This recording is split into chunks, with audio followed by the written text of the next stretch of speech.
berbicara tentang firman, firman Allah.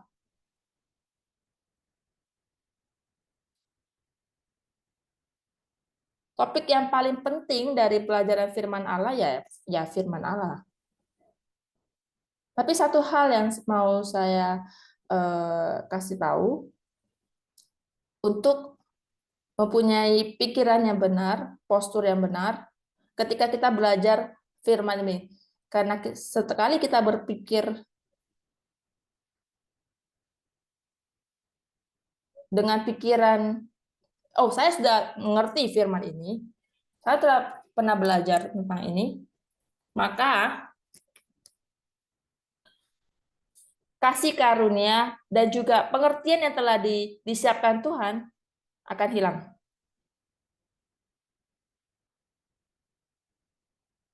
Kita harus datang mengenal firman sampai firman itu mengenal kita. Di Matius 7, orang-orang berkata, Tuhan, Tuhan, Allah, Allah.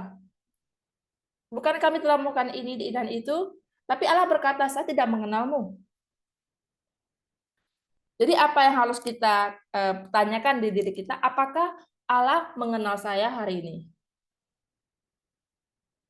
Apakah Allah mengenal saya hari ini, pada saat ini? Kita berkata, ya benar Allah tahu semuanya. Tapi ini saya berbicara tentang hubungan. Hubungan yang tahu dengan hubungan. Apakah kelakuan saya, hidup saya, apakah semua ini mencerminkan sesuatu yang dikatakan mengenal Allah? Kalau semua itu tidak mengikuti firman Allah, maka kita tidak bisa berkata kita mengenal firman. Mari kita lihat ayat pembacaan hari ini di Ibrani 11 ayat 3. Mari kita baca sama-sama.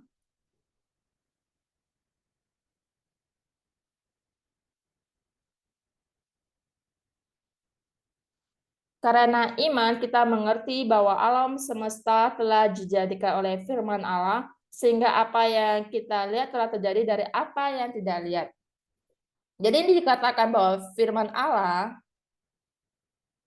menciptakan segalanya. Dan juga ini dikatakan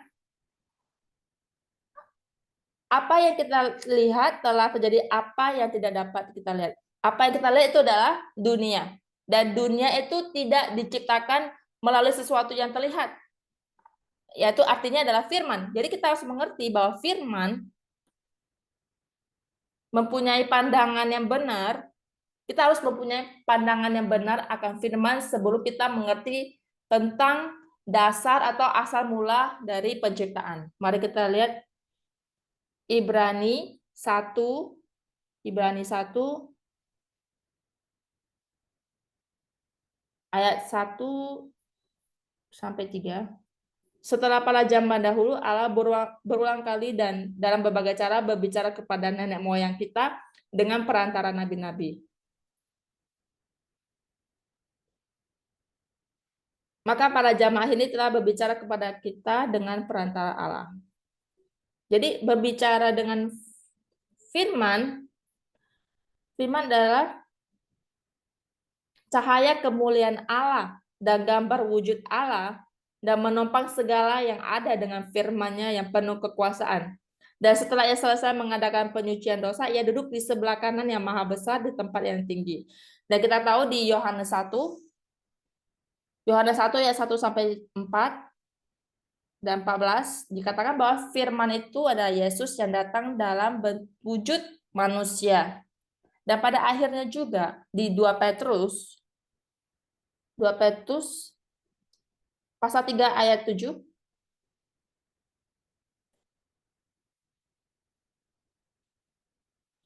2 Petrus ayat 3 pasal 3 ayat 7. Tapi oleh firman itu juga langit dan bumi yang sekarang terpelihara dari api dan disimpan untuk hari penghakiman dan kebinasaan orang-orang fasik.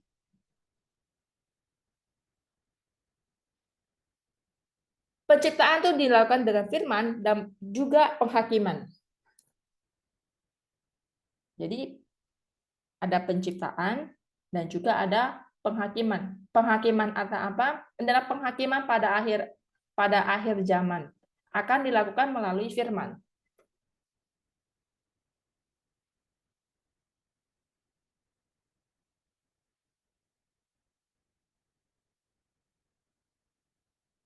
Jadi kita harus mengenal firman itu, dan ketika Yesus datang, dia berkata,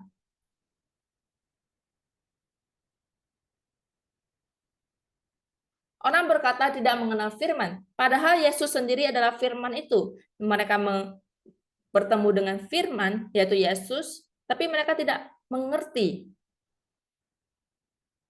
Mereka bertemu dengan firman, tapi mereka tidak mengenal firman. Jadi apakah mereka bertemu dengan firman? Apakah kamu telah bertemu dengan firman? Apakah kamu tahu itu? Apakah kamu bakal tahu ketika kamu bertemu dengan firman?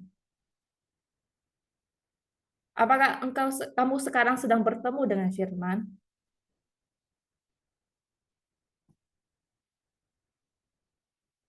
Kita berpikir kita adalah seorang umat Kristen yang berdasarkan firman Allah, tetapi kalau kita sendiri ragu apakah kita telah bertemu dengan firman, jadi kita harus mulai dari mana sekarang? Mari kita lihat Yohanes 8. Yohanes 8 ayat 43. Yohanes 8 ayat 43.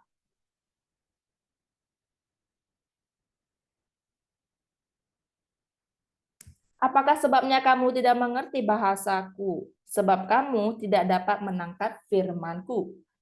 Jadi sama juga, mereka bertemu dengan firman. Siapakah itu firman? Yaitu Yesus. Mereka bertemu dengan firman, tetapi mereka tidak mengenal firman.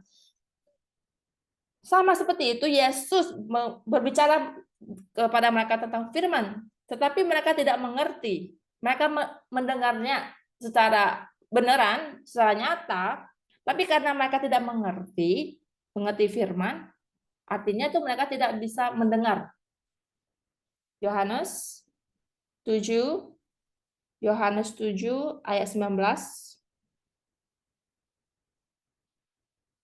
Bukankah Musa yang telah memberikan hukum Taurat kepadamu, namun tidak seorang pun di antara kamu yang melakukan hukum Taurat itu? Mengapa kamu berusaha membunuh aku? Nah, orang berkata, kami tidak mencoba membunuhmu, tetapi Yesus berkata, engkau berusaha membunuh saya sebab firman-Ku tidak ada di dalam kamu. Jika kita tidak mengerti firman, jika kita tidak mempunyai firman di dalam kita, itu artinya kita membunuh Yesus. Sama seperti orang Israel dan pemimpin agama di zaman itu, kita tidak ada niat kan untuk membunuh kan? Kita juga bisa berkata yang sama. Saya tidak ada niat untuk membunuh Yesus. Saya tidak ada niat untuk bertentangan dengan firman. Tapi kalau firmannya tidak di dalam kita, artinya kita bertentangan dengan firman. Jadi apakah kita harus datang bertemu dengan firman? Apakah kita harus mempunyai tempat untuk firman itu bertahan? Jadi saya bertanya lagi, apakah firman itu ada di dalam kamu? Apakah firman itu mengenal kamu? Amin. Mari kita berdoa. Amin. Benar-benar terjadi. Kalau tidak, kita bisa mulai minta kepada Allah agar firman Tuhan itu menetap di kita, sehingga kita tidak menjadi musuh Allah. Untuk kita mengenal firman, kita harus bertanya pertanyaan ini. Apa atau siapa firman itu?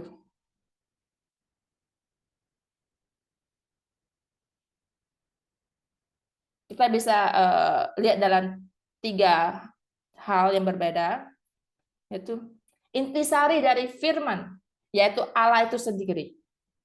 Tidak kelihatan secara roh. Yang kedua, itu firman yang tertulis, yaitu Alkitab.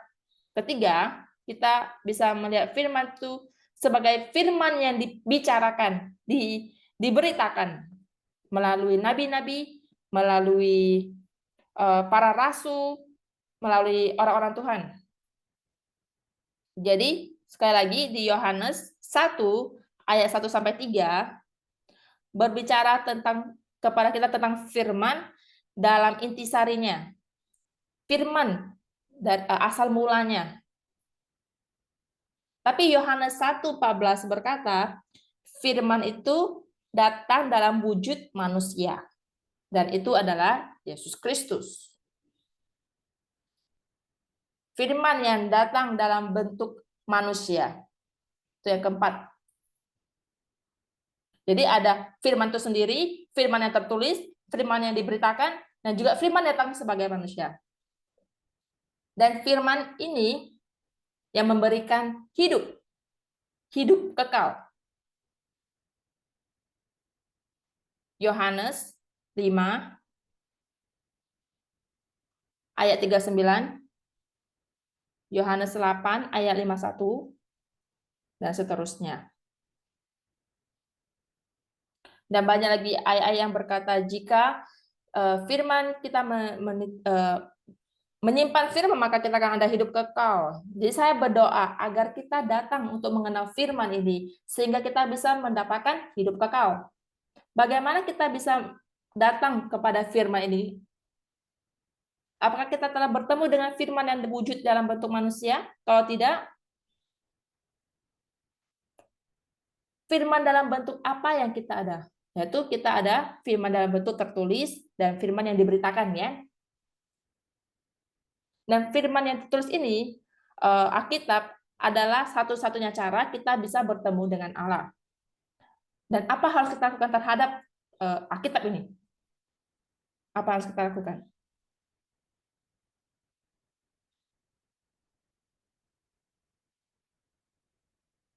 Apakah kita harus simpan di rumah sehingga setan tidak akan menyerang? Apakah kita menganggap Alkitab ini sebagai sesuatu yang berhala? Apakah kita harus membawanya terus sehingga kita bisa mempunyai sesuatu yang bagus?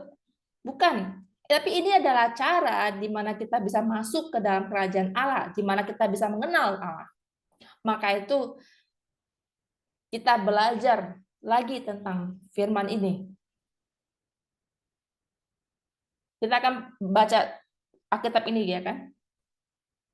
Ya kan? Kita akan bacanya, kan?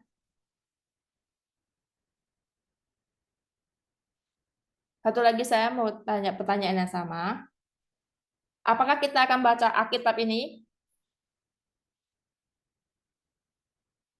Kita tadi mengucapkan amin, kan? Maka kita tidak boleh bohong. Mari kita baca dan belajar firman. Dan bagaimana kita belajar membaca firman sehingga kita bisa mengertinya. Saya telah mempunyai pengalaman banyak hal. Contohnya saya mengambil contoh pengumuman di gereja. Saya membacakan pengumuman.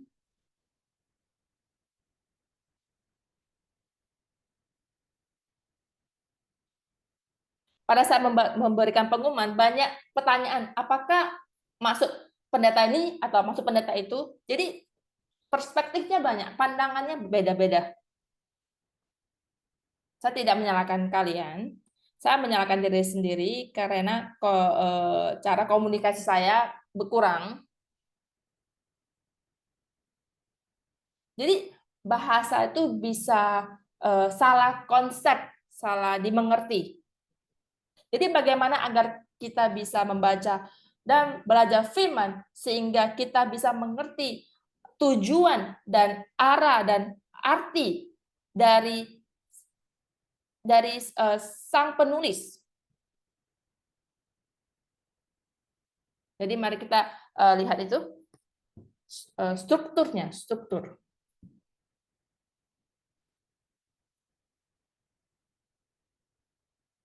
Struktur dari firman di Alkitab. Struktur firman di Alkitab. Yang pertama, satu, ditulis secara nyata dan juga ditulis secara roh. Jadi ada tulisannya secara nyata dan tulisannya dalam roh.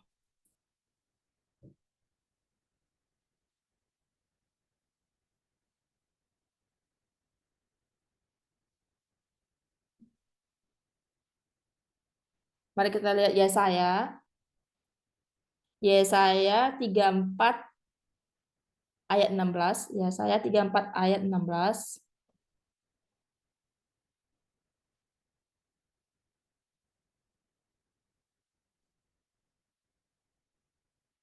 Mari kita baca sama-sama. Yesaya 34 ayat 16. Carilah di dalam kitab Tuhan dan bacalah. Satupun dari semua makhluk itu tidak ada yang ketinggalan dan yang satu tidak kehilangan yang lain. Sebab begitulah perintah yang keluar dari mulut Tuhan. Dan roh Tuhan sendiri telah mengumpulkan mereka. Jadi Alkitab mempunyai cerita yang secara nyata, yang benar-benar terjadi. Dan pada saat yang bersamaan, cerita firman tersebut ada arti rohaninya, ada kepentingan rohaninya. Kita lihat di Roma 2 ayat 28 berkata, bukan orang Yahudi yang luar adalah orang Yahudi yang sejati. Bukan sunat secara luar itu adalah sunat yang sejati, tapi adalah sunat yang secara dalam. Kita harus menjadi orang Tuhan secara roh, bukan dari luar, bukan secara ras. Kalau kita lihat di Alkitab, secara luar, kita baca cerita yang secara luar, maka itu akan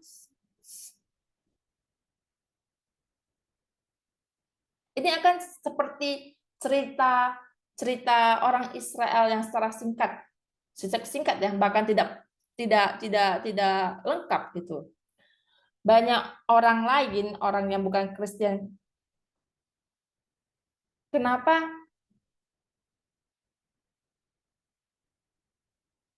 orang-orang Kristen, orang Asia, orang Afrika, kenapa mereka orang-orang Kristen tuh belajar tentang sejarah orang Yahudi? Bukan karena kita tertarik terhadap sejarah orang Yahudi, tapi kita tertarik terhadap arti rohani dari sejarah tersebut. Sejarah di mana Allah bekerja bersama dengan manusia dan melakukan penyelamatan. Dan ini adalah sejarah di mana saya itu diselamatkan dan bisa masuk ke surga. Alkitab juga bercerita tentang Abraham yang mempunyai 2 anak, yaitu Ishmael dan Ishak. Dan itu ada waktu yang cukup lama. Kalau benar-benar mereka benar-benar nyata, kenapa kita belajar tentang mereka tentang cerita keluarga mereka gitu? Tapi sekali lagi, di Alkitab berbicara tentang 2 orang, dua perjanjian yang berbeda, yaitu anak yang mempunyai perjanjian dengan anak yang tidak mempunyai perjanjian. Dan juga kita belajar tentang perjalanan padang gurun dan Exodus. Ini adalah di mana orang Israel keluar dari Mesir. Kenapa kita sangat tertarik terhadap cerita ini? Karena ini adalah contoh dalam bentuk rohani bahwa Mesir adalah dunia di mana kita keluar dari dunia dan kita bertemu dengan Yesus. Dan padang gurun itu adalah gereja, sedangkan kanan adalah contoh atau menunjukkan kepada kerajaan surga.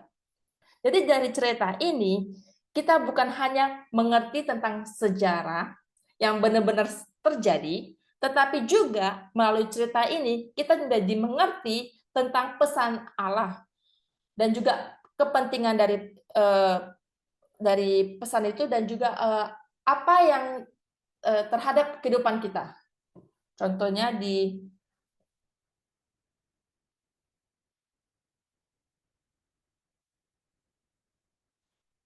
dikatakan di Alkitab kan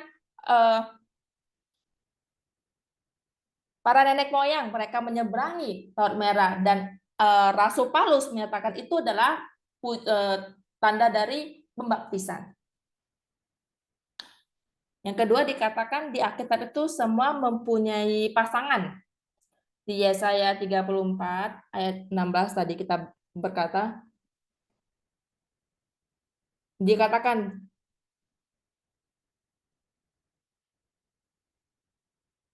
jadi di Alkitab itu semuanya ada pasangannya. Mari sekarang kita lihat di Yehezekiel ayat 2, Yehezekiel 2 ayat 9.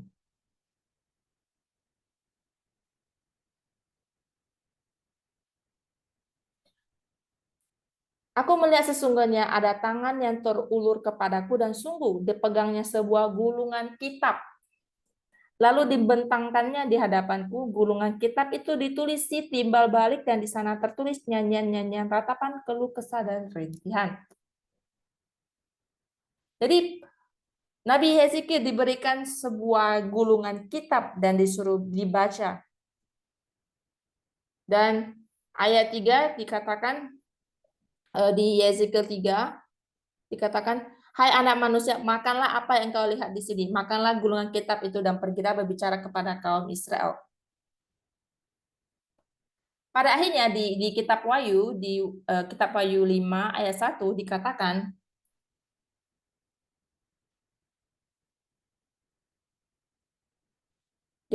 maka aku melihat tangan kanan dia yang duduk di atas Allah itu sebuah gulungan kitab yang ditulis sebelah dalam dan sebelah luarnya dan dimaterai dengan 7 materai. Jadi apa isinya? Di sini dikatakan itu dimaterai, bukan? Tapi di kitab Yaziki dikatakan itu tentang ratapan-ratapan. Dan kalau kita lihat di Wahyu 10, dikatakan, dan aku melihat seorang malaikat lain yang kuat turun dari sorga. Ini sama seperti yang terdapat di kitab Yehezekiel. Dan di ayat 2 dikatakan dalam tangannya ia memegang sebuah gulungan kitab kecil yang terbuka. Ia menginjakkan kaki kanannya di atas laut dan kaki kirinya di atas bumi. Dan juga dikatakan untuk makanlah, ayat 10. Dikatakan ayat 10, lalu aku mengambil kitab itu dan tangan malaikat itu dan memakannya.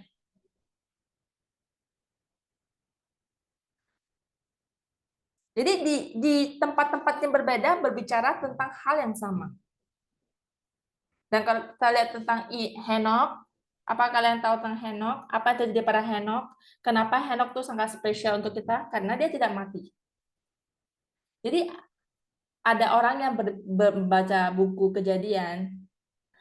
Gimana kamu bisa yang bertanya kenapa kamu bisa berkata Henok itu tidak mati? Kan itu tidak tertulis. Itu kan cuma tertulis dia diangkat dan tidak ada lagi.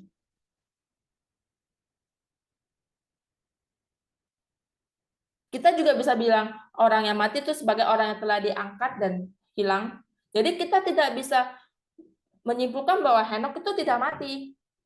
Tapi di Alkitab itu ada ayat yang memberikan support ataupun pasangannya gitu loh. Yaitu di mana? Di Ibrani, di kitab Ibrani. Di kitab Ibrani 11 ayat 5. Benar-benar di sana dicatat bahwa Henok itu tidak mati, tidak mengalami kematian. Kalau kita tidak baca Alkitab secara keseluruhan, kalau kita tidak mengerti bagaimana Alkitab itu dinyatakan di sendirinya, maka itu kita tidak bakal mengerti Alkitab secara benar. Yang ketiga, Alkitab itu ditulis dengan perumpamaan-perumpamaan ataupun bahasa yang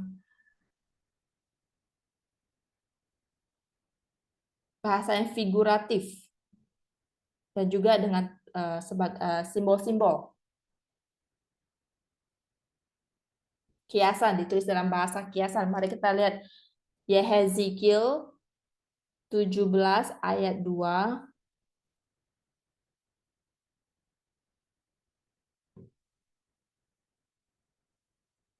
Hai anak manusia, katakanlah suatu teka-teki dan ucapkanlah suatu perumpamaan kepada kaum Israel. Allah berkata kepada Yehezekiel untuk berkata suatu teka-teki. dan juga perumpamaan. Dan ketika Yesus datang di Matius 13 ayat 34 dikatakan semua yang Yesus katakan dalam bentuk perumpamaan. Jadi apa itu perumpamaan? Perumpamaan yaitu sebuah pada saat kita mengambil cerita lain untuk dibandingkan dengan cerita yang sebenarnya. Dan Yesus memberikan banyak perumpamaan. Yesus berkata dengan perumpamaan bahwa kerajaan sorga itu seperti seorang petani dan dia yang sedang bertani dan menemukan suatu harta karun. Yesus juga memberikan perumpamaan tentang seorang petani yang menanam benih dan benih itu jatuh di empat tanah yang berbeda-beda. Jadi Yesus berkata, oh kerajaan surga itu seperti ini gitu. Kenapa? Karena pada saat itu orang-orang itu ada petani, jadi mereka mengerti. Jadi Yesus mengambil sesuatu yang cukup mereka ketahui, cukup diketahui bagi mereka, yang cukup familiar bagi orang saat itu. Lalu Yesus juga Alkitab juga berbicara dalam bentuk simbol tanda-tanda. Mari kita lihat di Yesaya. Yesaya 29. Yesaya 29 ayat 11 sampai 13. Nah, kita akan melihat di Daniel 12:4. Mari kita lihat Yesaya 29 ayat 11 sampai 13.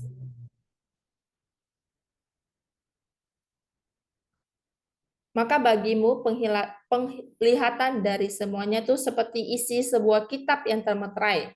Apabila itu diberikan kepada orang yang tahu membaca dengan mengatakan, baiklah baca ini. Maka ia akan menjawab, aku tidak dapat sebab kitab itu termeterai. Dan apabila kitab itu diberikan kepada seorang yang tidak dapat membaca dengan mengatakan, baiklah baca ini. Maka ia akan menjawab, aku tidak dapat membaca. Dan juga di Daniel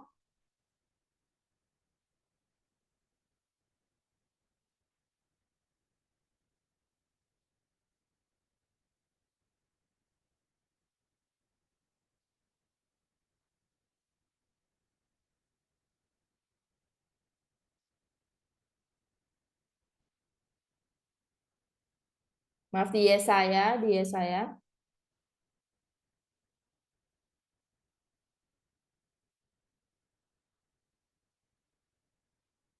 Jadi orang akan berkata,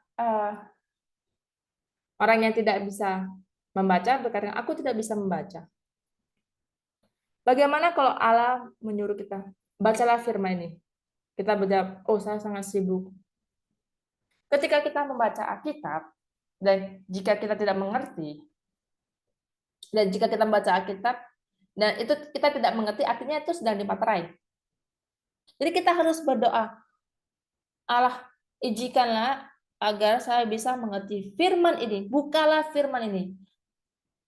Sama juga di kitab Daniel dikatakan kepada Nabi Nadia untuk mematerai firman itu. Jadi kenapa Allah mematerai firman-Nya? Kenapa ditulis dalam bentuk perumpamaan, dalam tanda-tanda? Dan kenapa firman itu dimaterai?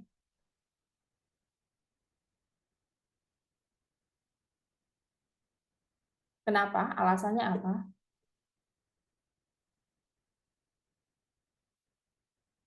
Apakah kalian mempunyai safety box, lemari kunci? Dan kita ada nomornya kan? Kenapa? Kenapa ada nomornya?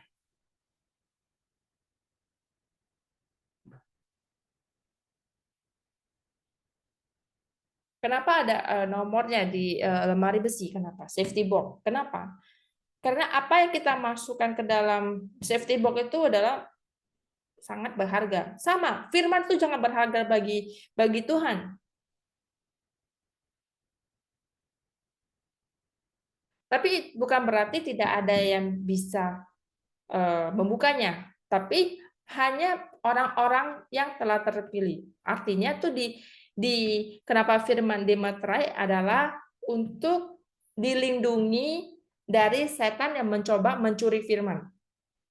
Yang kedua alasannya lah untuk penwahyuan.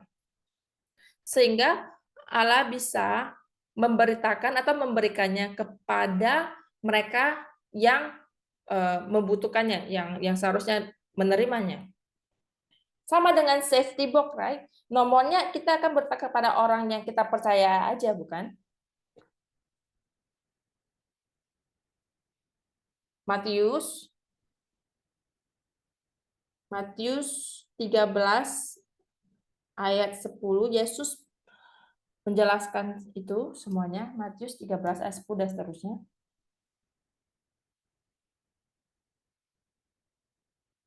Maka datanglah murid-muridnya dan bertanya kepadanya, "Mengapa engkau berkata-kata kepada mereka dalam perumahan?" Jawab Yesus, "Kepadamu diberi karunia untuk mengetahui rahasia kerajaan sorga, tapi kepada mereka tidak.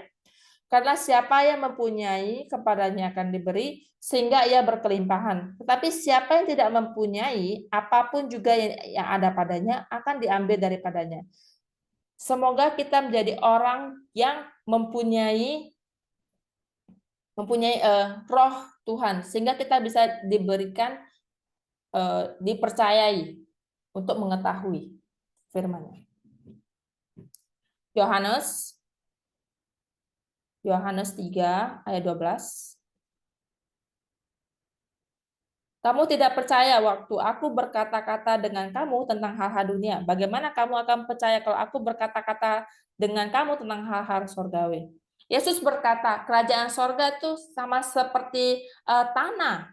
Jadi Yesus tuh mengambil contoh-contoh di dunia itu untuk berbicara tentang hal-hal kerajaan sorga, hal-hal dunia, hal-hal sorga. Jika engkau tidak mempercayai apa yang saya katakan yang ada di dunia, bagaimana engkau akan bisa percaya kalau saya berbicara tentang hal-hal sorga? Yesus berkata ini di awal pelayanannya, sama, tapi di akhir pelayanan Yesus juga berkata hal yang sama. Di Ibrani 5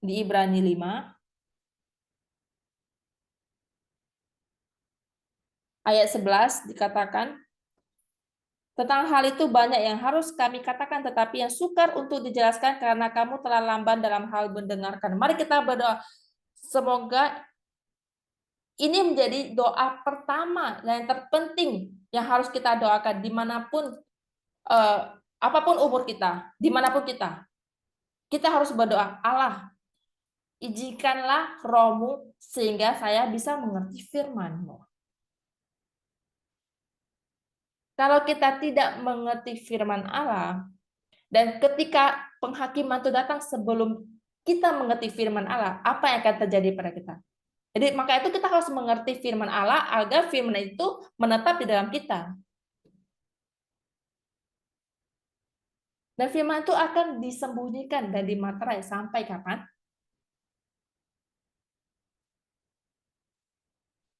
Yohanes 16 ayat 25 dan juga di Wahyu 5 ayat 1 dan seterusnya. Dan juga Wahyu 10 ayat 1. Mari kita lihat di Yohanes 16 ayat 25.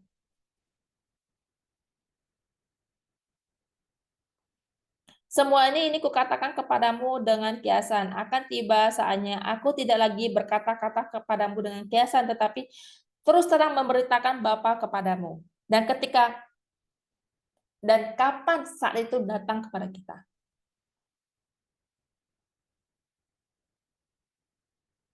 Berapa tahun yang kita perlukan untuk menunggu? Ingat, ketika Yesus bertemu dengan perempuan Samaria itu berkata, di mana kita harus beribadah?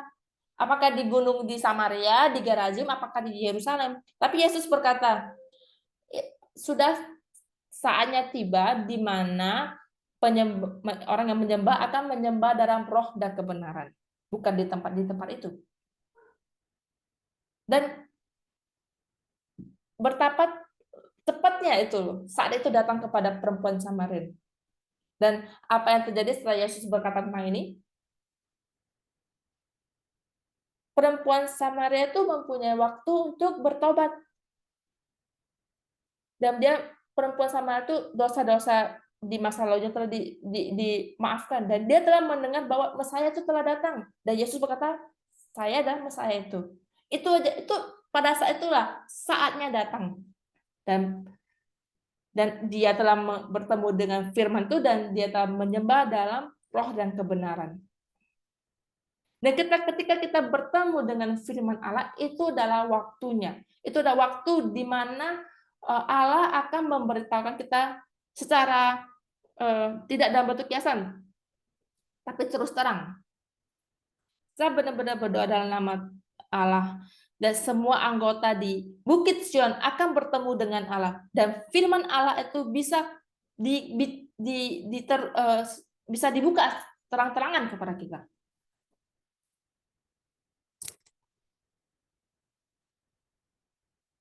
Untuk referensi, Wahyu 10 ayat 9 sampai 11, ketika kita memakan dari kitab Injil kecil itu.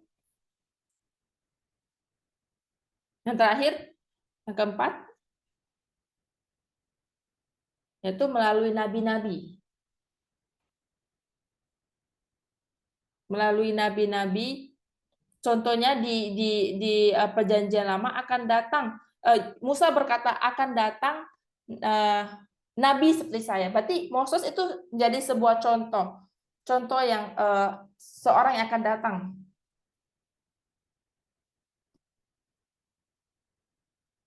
Ya, kadang kita bermain permainan yang bayangan, dan kita mencoba menerka bayangan itu tentang apa gitu loh. Sama juga nabi-nabi di Perjanjian Lama itu menjadi contoh, menjadi tipe yang akan datang. Contohnya seperti Nabi Eli. Nabi Eli kan tidak mati tapi diangkat kan. Ini merupakan bayangan dari kebangkitan Yesus. Yesaya 10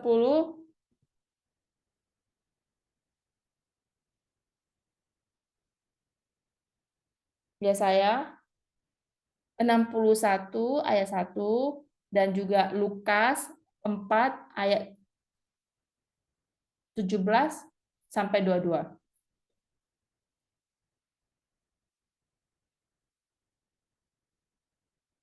Mari kita lihat alasan ketika firman itu datang ke dunia dalam bentuk wujud manusia, tetapi mereka malah menyalibkannya. Kenapa? Orang-orang tidak mengenal Yesus. Mereka tidak mengenal Yesus karena Yesus itu adalah firman sendiri. Tetapi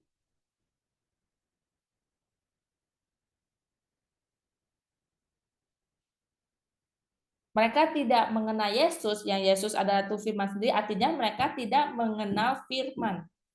1 Korintus 2 ayat 8. Masalahnya mereka tuh menghafal Alkitab. Mereka menghafal tentang Perjanjian Lama. Mereka mengenal atau mengerti tentang Perjanjian Lama dari pertama awal sampai akhir. Tapi mereka tidak mengenal firman itu. Sama seperti yang saya katakan pada awalnya. Kita mungkin berpikir kita mengerti tentang firman. Mungkin kita berpikir, aku ngerti lah apa yang pendeta Sam akan bicarakan. Yang akan pendeta Sam ajarkan. Sama seperti orang Yahudi di zaman Yesus. Kita bisa menjadi seperti mereka. Dan mereka tuh mengetahui lebih banyak dari kita. Para pemimpin agama, mereka mengetahui tentang Alkitab ini benar-benar. Dan mereka juga mempraktekannya. Tapi pada akhirnya mereka membunuh Yesus.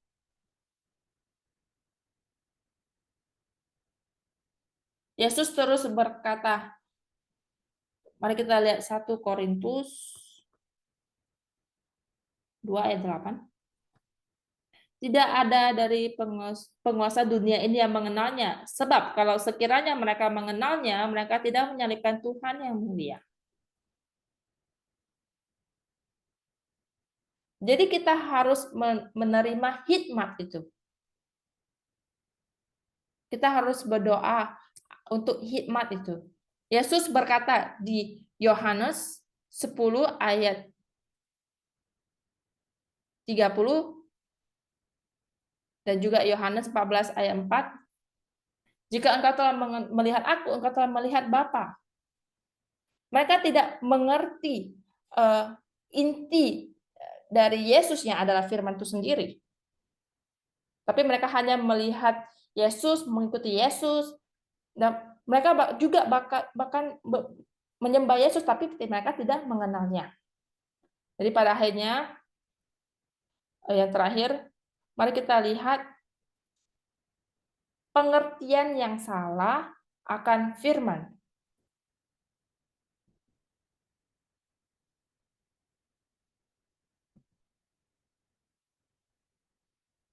Di Matius, kita akan tidak karena kita kurang waktu, di Matius 11 ayat 2 sampai 6 itu berbicara tentang Yohanes Pembaptis yang dipenjara. Dan Yohanes Pembaptis itu adalah orang yang memberitakan bahwa ini adalah yang saya katakan. Dan ketika saya membaptisnya, merpati turun dan saya tahu ini dia sama saya. Tapi sekarang Yohanes di dalam penjara dan dia malah berkata, apakah kamu yang akan datang? Apakah kita harus menunggu yang lain? Jadi ini adalah suatu contoh pengertian firman yang salah. Apa yang menyebabkan Yohanes Pembaptis berkata begitu? Yohanes Pembaptis pada saat itu dia sedang dipenjara dalam situasi yang tidak bagus. Kadang kita kadang mungkin percaya firman dalam ketika keadaan kita dengan baik, tapi bagaimana pada saat keadaan kita tidak baik? Pandangan kita tentang firman, pandangan kita tentang alam jadi negatif ya. Kita mulai ragu apakah dia benar-benar dia satu-satunya.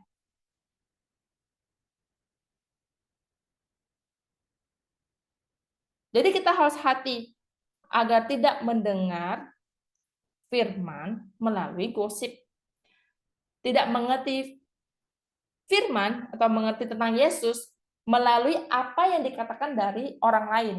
Saya berdoa agar saya dan kamu datang untuk mendengar firman itu sendirinya, bukan melalui orang lain. Amin. Yes.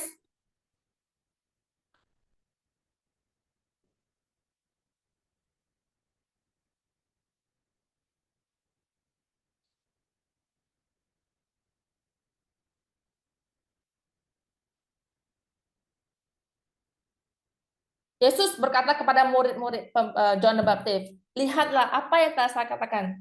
Yang buta bisa melihat, yang tuli mendengar. Dan kamu balik ke penjara dan katakan kepada Yohanes.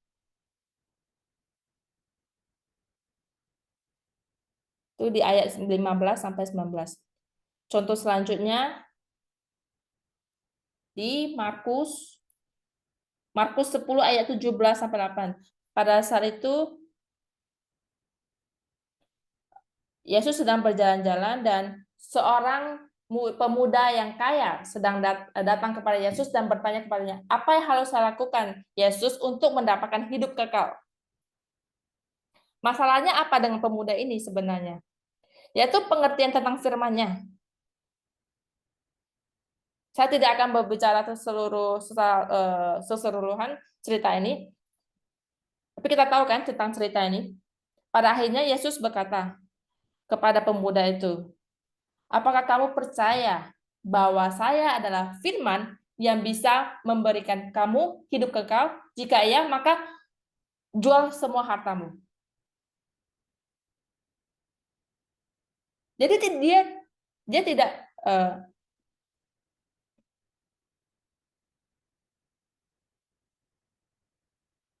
dia tidak tahu bahwa yang sedang dia sujud itu adalah firman yang bisa memberikan dia hidup kekal. Tapi dia berpikir untuk mendapatkan hidup kekal yaitu dengan melakukan cara satu, cara dua, cara tiga. Dia berpikir bahwa firman itu seperti pelajaran. Kita berbagi melalui sermon, melalui pelajaran, dan kita harus memberitakan firman itu melalui Alkitab, bukan dari pemikiran kita. Dan dari pelajaran yang kita dapat itu harus melalui Roh Kudus, dan kita harus bertemunya secara roh. Markus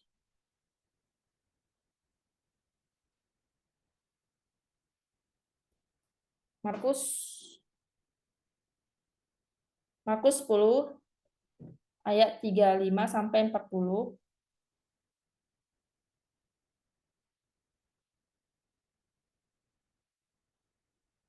Lalu Yakobus dan Yohanes, anak-anak Zebedeus, mendekati Yesus dan berkata kepadanya, "Guru, kami harap supaya engkau kiranya mengabulkan suatu permintaan kami, yaitu ketika kamu di tatah kamu, berikanlah anakku ini duduk di sebelah kiri dan kananmu."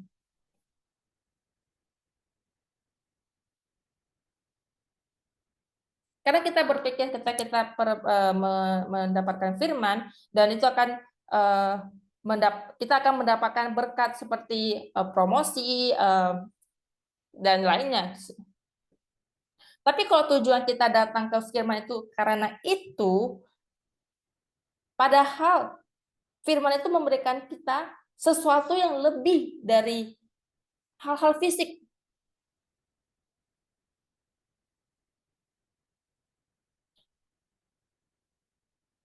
Lukas 24 ayat 19 dan seterusnya, yaitu di mana murid-murid sedang menuju ke Emmaus. Mereka dalam keadaan sedih karena Yesus telah mati. Dan mereka berkata, mereka mendengar bahwa Yesus telah bangkit, tapi mereka tidak bisa mengerti. Kenapa? Apa yang sedang terjadi pada mereka? Kalau mereka benar-benar mengerti bahwa Yesus itu adalah firman, maka mereka harusnya mengingat kembali dan mengerti firman, bahwa firman itu tidak akan berakhir pada suatu kematian. Kematian itu tidak, firman itu akan menghentikan kematian gitu loh.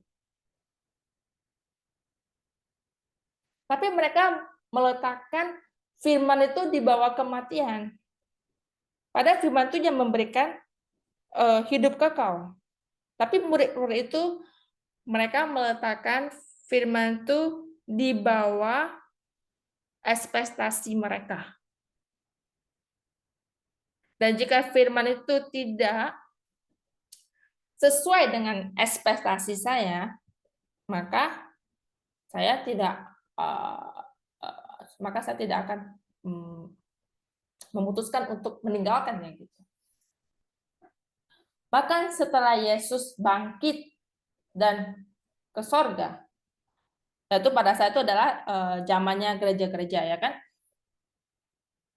Tapi ada satu kesalahan yang orang lakukan karena firman, bahwa firman itu tidak bisa, ya, firman dari Yesus Kristus tidak bisa diteruskan oleh manusia. Itu bukan seperti Musa sama Yosua atau Yesus dengan Petrus. Itu karena Petrus menerima kunci. Bukan, itu adalah kesalahan yang besar. Pada akhirnya, tentu saja Petrus sebagai manusia Tuhan, dia tidak abuse. Tapi orang-orang malah percaya bahwa satu orang itu yang meneruskan firman. Dan itu adalah kesalahan yang terbesar, yang salah satu kesalahan besar di sejarah Kristen. Dan setelah Yesus berkata, saya membuat kalian semua itu adalah iman. Kalian semua tuh mempunyai roh Tuhan untuk mengambil firman ini dan memberitakannya. Tapi satu kesalahpahaman yang besar adalah bahwa hanya ada satu iman, atau hanya ada satu pendeta, atau hanya ada satu bishop, atau hanya satu murid yang bisa mengambil otoritas itu, dan itu akan menjadi sebuah berhala. Dan itu akan menjadi sebuah dosa yang besar di hadapan Allah. Allah tidak memberikan otoritasnya hanya kepada satu orang. Dan itu menjadi hal yang sesat. Jadi, marilah kita mempunyai pandangan yang benar tentang firman. Dan saya berdoa agar kamu dan saya bisa bertemu dengan firman, menerima firman, dan kita menjadi orang yang membawa firman itu sampai seluruh dunia. Mari kita berdoa. Allah yang Bapa di surga, terima kasih Engkau telah memberikan kita firman, telah mengirimkan firman. Semoga firman ini memberikan kita hikmah, memberikan kita otoritas untuk melawan kegelapan. Berikanlah kami pandangan yang benar akan firman. Dan ini semoga ini bukan hanya menjadi sebuah pelajaran di kepala kita, tapi ini menjadi sebuah pengertian roh yang akan membawa kita untuk bertemu denganmu. Allah Bapa, semoga gereja Bukit Sion menjadi gereja di mana firman-Mu menjadi hidup, yang menusuk bahkan ke sumsum dan tulang dan hati kita. Semoga firman-Mu datang kepada kita dan menghalau segala kegelapan. Dan bahkan penyakit kita, semoga firman itu datang ke kehidupan kita, di dalam keluarga kita, ke dalam gereja kita, dan mengizinkan kita untuk berjalan denganmu, dan mengizinkan kita untuk mendapatkan hidup yang kekal. Terima kasih Bapak atas kasih karunia-Mu. Kami berdoa dalam nama Tuhan Yesus dengan rasa syukur. Amin.